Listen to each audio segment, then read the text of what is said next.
இன்றைக்கி ஒரு குட்டி விளாக் பார்க்கலாமா? பாயாசம் தான் பண்ண போகிறேன். மிக்ஸ் பாயாசம். அதை ஒன் பை ஒன்னாக பார்ப்போம் என்னென்ன சேர்க்குறேன் அப்படின்னு சொல்லிட்டு. பெரிய பாத்திரத்தில் தண்ணியை வச்சு ஏலக்காய் போட்டு நல்லா கொதிக்க விட்டுக்கிறேங்க. ஜவ்வரிசியை ஃபஸ்ட்டு போட்டு வேக வச்சுக்கிடலாம்.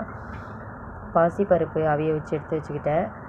இப்போ ஜவ்வரிசி வெந்த உடனே சேமியா அதோடு சேர்க்குறோம். சேமியாவும் நல்லபடியாக வெந்து வரட்டு. வெந்ததுக்கப்புறம் கடலைப்பருப்பு அவிச்சு எடுத்து வச்சுருக்கேன். இப்போ அவிச்சு வச்சுக்கிற பாசிப்பயிரையும் சேர்க்க போகிறேன். 3 விசில் போட்டு எடுத்து வச்சுக்கிற பாசிப்பயிரையும் அதோட மிக்ஸ் பண்ணியாச்சு. இப்போ வெந்துக்கிட்டு வருது. இப்போ ரவாவையும் அதோடு சேர்த்துடலாம். ரவாவை நெய்யில் வறுத்து எடுத்து வச்சுருக்கிறேன். மில்க் மேடு 2 பாக்கெட்டு வச்சுருக்கேன், 2 பாட்டிலு. அதை இப்படி நல்லா கொஞ்சம் 1 டம்ளர் 2 டம்ளர் தண்ணி ஊற்றி நல்லா இப்படி கலக்கி கொதிக்க விட்டு எடுத்துக்கிறேங்க. அப்போ தான் கீழே உரையாமல் நல்லா வரும். மில்க் பவுட்ரு வச்சுருக்கிறேன். தேங்காய் பாலோட மில்க் பவுட்ரு கொஞ்சம் மிக்ஸ் பண்ணிக்கிறேங்க. இது எல்லாமே நம்ம மிக்ஸ் பண்ண பாயாசங்கிறனால நிறைய ஐட்டம் இதில் போடுறோம். ஆனால் டேஸ்ட்டும் அதை விட செம்மையாக இருந்துச்சு. இப்போ மில்க் பவுட்ரு அதோட மிக்ஸ் பண்ணி நல்லா தேங்காய் பாலில் கலந்து வச்சுக்கிறேங்க. இப்போ பாசிப்பயிறு, ஜவ்வரிசி, சேமியா எல்லாம் வெந்துருச்சு. இப்போ ரவா அதோட சேர்த்துடலாம்.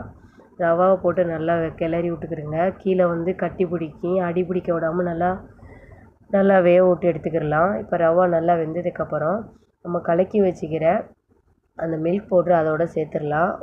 எப்போவுமே நம்ம ஸ்வீட்டுக்கு உப்பு போட்டால் தான் அதோடைய டேஸ்ட்டு நல்லா தூக்கலாக தெரியும். உப்பும் போட்டாச்சு.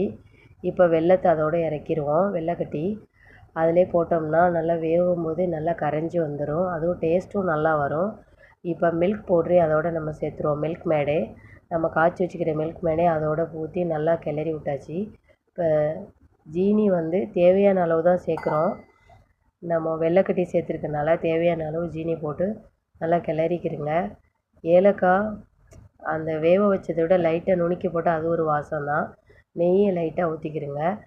இப்போ முந்திரி திராட்சை அதோட தாளிச்சிக்கிறலாம். நெய்யை ஊற்றி அதிகமாக முந்திரியை ஃபஸ்ட்டு நல்லா செவக்க விட்டுட்டு அதுக்கப்புறம் திராட்சை அதோட சேர்த்து நல்லா செவந்த பிறகு அதோட மிக்ஸ் பண்ணி விட்ருவோம். இப்போ நல்லா செவந்து வந்துருச்சு. பாயாசம் ஒரு பக்கம் ரெடி ஆகிட்டுருக்கு. தேங்காய் பால் மிச்சம் இருக்கிற தலைப்பால் தேங்காய் பாலையும் அதோட மிக்ஸ் பண்ணியாச்சு.